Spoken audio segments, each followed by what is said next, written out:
నాయకులు విజయకిరణ్ గారు good morning అండి. గుడ్ మార్నింగ్ అండి. ప్యానల్ సభ్యులకి ప్రైమ్ లైన్ ప్రేక్షకులందరికీ కూడా గుడ్ మార్నింగ్. సో కొంగు చాచి అడుగుతా ఉన్నాను, న్యాయం వైపు నిలబడండి. సో రాజశేఖర రెడ్డి గారి ప్రియమైన తమ్ముడు లక్ష్మణుడు లాంటి అన్న అడుగుజాల్లో నడిచినటువంటి వివేకానంద రెడ్డి గారిని అభిమన్యుల్ని చేసి ఒంటరిని చేసి చిదిమేశారు అంటూ ప్రతి ఒక్కరికి కన్నీరు తెప్పించే విధంగా ఉన్న ఈ పాట ఏదైతే ఉందో ఇప్పుడు రాష్ట్ర వ్యాప్తంగా ఈ పాట ఒక సంచలనం సృష్టిస్తూ ఉంది. సో ఇది విన్నప్పుడు ఏమనిపించింది విజయకిరణ్ గారు? ముందుగా అంటే ఇది నేను తెలుగుదేశం పార్టీలో ఉండగా మరి ఏమో కానీ నేను విలువలతో కూడినటువంటి రాజకీయాలకు సంబంధించి షర్మిల గారికి మాత్రం నేను నుంచోని హ్యాట్స్ ఆఫ్ చెప్తున్నానండి. ఎందుకంటే కేవలం ఆస్తి కోసమో లేదా పదవి కోసమో రాజశేఖర్ రెడ్డి గారి బిడ్డ షర్మిల గారు ఏదో అన్నతో విభేదాలు వచ్చినాయి అంటే నేనైతే అనుకోవట్లేదు. సరే, ఒక్కొక్కరికి ఒక్కొక్క అభిప్రాయాలు ఉంటాయి. కేవలం నాకు తెలిసినంతలో రెండు ప్రధాన కారణాలు. ఒకటి, వైఎస్ వివేకానంద రెడ్డి గారు. వైఎస్ వివేకానంద రెడ్డి గారు అంటే కడప ప్రాంతంలో లేదా రాయలసీమ ప్రాంతంలో రాజశేఖర్ రెడ్డి గారి ప్లేస్లో ఆయన యొక్క రాజకీయ పరమైనటువంటి వ్యవహారాలన్నీ కూడా వివేకానంద రెడ్డి గారు చూసుకునేవారు. అవును, ఆయన ఒక రకంగా చెప్పాలంటే రాజశేఖర్ రెడ్డి గారికి మరో రూపం. ఆయన ఎంత సౌమ్యుడో వివేకానంద రెడ్డి గారు, ఎంత ఉన్నత విలువలతో ఆయన జీవనం సాగించాడో అవన్నీ కూడా మనకి ఆ కడప ప్రాంతంలో చెప్తా ఉంటారు.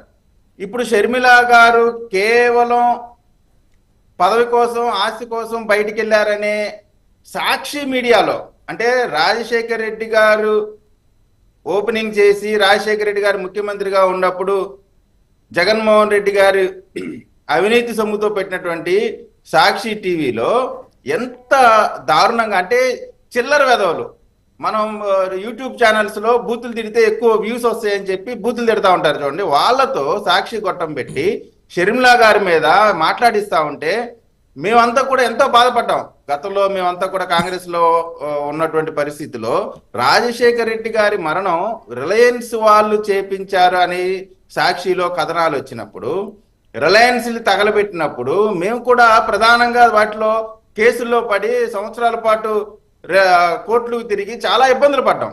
ఈ రోజున అదే రిలయన్స్ వాళ్ళని మీరు ఇక్కడ చూడండి, అదే రిలయన్స్ వాళ్ళని ఎదురెళ్ళి స్వాగతం పలికి ఆ రిలయన్స్ వాళ్ళకే ఎంపీ రాజ్యసభ ఇచ్చి ఇక్కడ రెండేనండి కడప ప్రాంతంలో ఈ రోజు జరుగుతూ రాజశేఖర్ రెడ్డి గారిని అవమానించిన వైఎస్ఆర్ కాంగ్రెస్ పార్టీ నాయకులు ఒకవైపు, రాజశేఖర్ రెడ్డి గారి బిడ్డగా వైఎస్ వివేకానంద రెడ్డి గారి హత్యని ఎంతో దారుణంగా ముందుకు వెళ్లకుండా అడ్డుపడుతూ ఆపుతూ చంపిన వాళ్ళనే పక్కన పెట్టుకొని రాజకీయం చేసినటువంటి వాళ్ళు ఒకవైపు.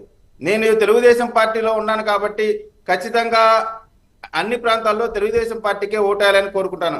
కానీ కడపకు సంబంధించిన వరకు మాత్రం ప్రత్యేకమైన పరిస్థితి, భారతదేశంలోనే ఎక్కడా లేనటువంటి అత్యంత భయంకరమైనటువంటి పరిస్థితి.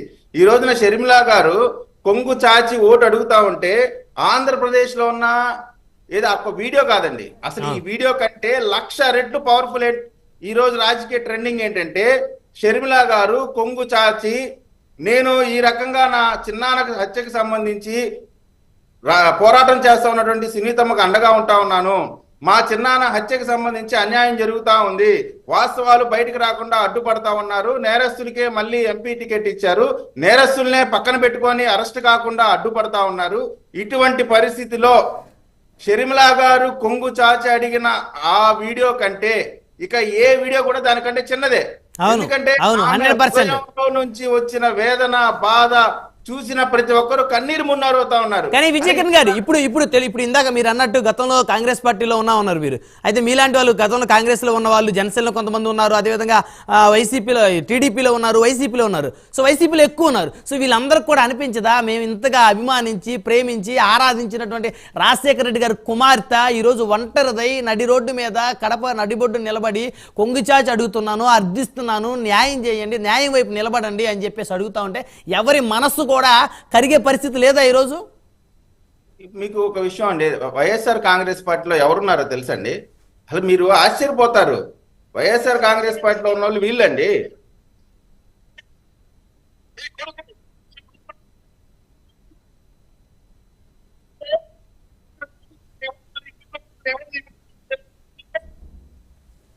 వాయిస్ క్లారిటీ వినిపించట్లేదు విజయ్ గారు. బొత్స సత్యనారాయణ గారు వైఎస్ విజయమ్మ గారిని అసెంబ్లీలో నుంచోబెట్టి ఆ రోజు ఉమ్మడి రాష్ట్రంగా ఉన్నటువంటి 5 కోట్ల మంది ప్రజల ముందు నుంచోబెట్టి అవమానిస్తున్నటువంటి అటువంటి బొత్స సత్యనారాయణ తండ్రి లాంటి వాడంట. అంటే రాజశేఖర రెడ్డి గారిని అవమానించిన వాడు నీకు తండ్రి లాంటి వాడు. నీ పార్టీ నువ్వు జైల్లో ఉంటే కొన్ని వేల కిలోమీటర్లు మహిళ ఉండి కూడా పాదయాత్ర చేసి ఎండనక వాననక నానా రకాల ఇబ్బందులు పడి నీ పార్టీని నిలబెట్టి నిన్ను నిలబెట్టి నీ రాజకీయ పార్టీని నిలబెట్టిన వైఎస్ షర్మిల గారి మీద నువ్వు పదవులు ఇస్తావా ఇవ్వవా రాజకీయాలు ఎన్ని పక్కన పెట్టండి, ఆమె మీద నీ సాక్షి ఛానల్లో అవమానకరంగా మాట్లాడించడం అంటే ఇంతకంటే అన్యాయమైన రాజకీయాలు ఇంకెక్కడన్నా ఉంటాయా? అసలు నిజంగా ఒక్కొక్కసారి అనిపిస్తూ ఉంటుందండి, రాజకీయాల్లో విలువలు లేవు, అవి లేవు, ఈ లేవు అంటారు. విలువలు కాదండి కావాల్సింది, మనసు ఉండాలి. అసలు ఏం జరుగుతా ఉంది?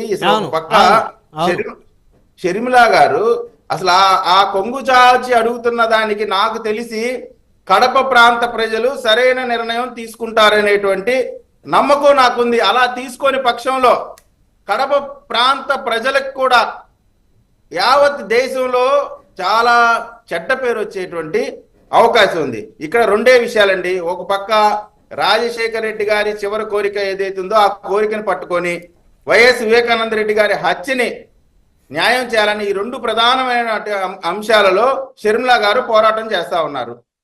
మరి ఒక పక్క జగన్మోహన్ రెడ్డి గారు చిన్నానని చంపిన వాళ్ళందరినీ వెనకేసుకొని ముందుకు పోతా ఉన్నారు. ప్రజలు నిర్ణయించుకుంటారు ఎవరికి ఓటేయాలి అనేటువంటి ఇటువంటి దారుణమైన పరిస్థితి. విజయమ్మ గారు ఎక్కడున్నారండి? విజయమ్మ గారిని అవమానకర రీతిలో గౌరవాధ్యక్షురాల పదవి నుంచి కూడా తీసేశారంటే అసలు ఏం జరుగుతా ఉంది ఆ పార్టీలో? అది నిజంగా వైఎస్ఆర్ కాంగ్రెస్ పార్టీ అనేది రాజశేఖర రెడ్డి గారి బిడ్డగా జగన్మోహన్ రెడ్డి గారిని ముందుకు తీసుకెళ్లారు. రాజశేఖర రెడ్డి గారి శవం సాక్షిగా రాజకీయాలు మొదలైనవి. ఇక అవన్నీ గతంలో అందరికీ తెలిసినయే. ఇక్కడ ఒక్కటే జరుగుతా ఉంది. ఇప్పుడు మీరు పెట్టిన టాపిక్ నిజంగా 2 గంటలు మాట్లాడినా కానీ తక్కువ అవుతుంది. ఎందుకంటే షర్మిల గారు కానీ సునీత గారు కానీ వారు పడుతున్నటువంటి బాధ కానీ ఇబ్బందులు కానీ నాకు తెలిసి ఎవ్వరు కూడా కనీసం ఒక మామూలు స్థాయిలో ఉండే వాళ్ళ హత్య విషయంలో కూడా 10 రోజుల్లో పోలీసులు వాస్తవాలు బయటకు పెడతారు. వైఎస్ వివేకానంద రెడ్డి గారు మరణం జరిగిన తెల్లారే నారాసుర రక్త చరిత్ర అని చెప్పి సాక్షిలో ఫ్రంట్ పేజ్ అసలు లా అండ్ ఆర్డర్ ని 100కి 1000 పాళ్ళు అమలు చేసే చంద్రబాబు నాయుడు గారి మీద కూడా ఇటువంటి హత్య రక్తంతో కూడిన గొడ్డలు పెట్టి అక్కడతో జనాలకు తెలియంది ఏంటంటే ఆ తర్వాత ఒక గ్యాగ్ ఆర్డర్ తీసుకొచ్చారు. వివేకానంద రెడ్డి గారి హత్య మీద ఎటువంటి ప్రకటనలు కానీ ఏమి రాకూడదని చెప్పి అప్పుడే తీసుకొచ్చారు వైఎస్ఆర్ కాంగ్రెస్ పార్టీ వాళ్ళు. అంటే అక్కడే కుట్ర ఉందని వాళ్ళందరికీ తెలుసు. అసలు వైఎస్ అవినాష్ రెడ్డి మాత్రమే ఉన్నాడా? ఇంకా ఎంతమంది పెద్దవాళ్ళు ఈ కేసులో ఉంటే ఈ కేసును ముందు కదలకుండా ఆపుతా ఉన్నారు? దాని మీద విచారణ కదా జరగాలి. వీటన్నిటికి సంబంధించి వైఎస్ షర్మిల గారి యొక్క పోరాటానికి ప్రజలు మద్దతు అవసరం ఉన్నది. వైఎస్ వివేకానంద రెడ్డి అంటే ఏదో ఒక సాధారణమైనటువంటి వ్యక్తి కాదు. సాక్షాత్తు వైఎస్ రాజశేఖర రెడ్డితో పాటు ఆ తల్లి గర్భంలో రక్తం పంచుకొని పుట్టిన ఒక సోదరుడు వైఎస్ వివేకానంద రెడ్డి గారు. అటువంటి వివేకానంద రెడ్డి గారి హత్య మీద తర్వాత ఆయన క్యారెక్టర్ని ఎలా అసాసినేట్ చేశారండి? అవును, అసలు నిజంగా ఆయనే గనక ఉండుంటే, రాజశేఖర రెడ్డి గారి ఉండుంటే నిజంగా తమ్ముడికి జరిగిన అన్యాయాన్ని నిజంగా చూస్తూ ఊరుకొని ఉండేవారు కాదు. నిజంగా తమ్ముడి మీద చెయ్యి లేపేంత ధైర్యం కూడా బహుశా ఎవరికి ఉండేది కాదేమో. పులివెందల్లో రాజశేఖర రెడ్డి గారి తమ్ముడిని నరికి చంపితే అసలు ఎవరన్నా ఎక్స్పెక్ట్ చేస్తామండి? అసలు రాజశేఖర రెడ్డి గారి తమ్ముడి ఇంట్లోకి వెళ్ళి సొంత తమ్ముడిని చంపుతారు అనేటువంటి అవకాశం బయట వాళ్ళకి అసలు ఉంటుందా? అంత ధైర్యం ఎవరన్నా చేస్తారు? అసలు జరిగే పనేనా? నేనైతే మాత్రం షర్మిల గారు చేస్తున్నటువంటి పోరాటానికి మాత్రం ఎన్నిసార్లు హ్యాట్స్ ఆఫ్ చెప్పినా తక్కువేనండి. పోరాటానికి ఖచ్చితంగా అందరూ కూడా వాస్తవాలకి అండగా నిలబడాలని కోరుకుంటారు. మళ్ళీ వస్తాను విజయ్ కిరణ్ గారు.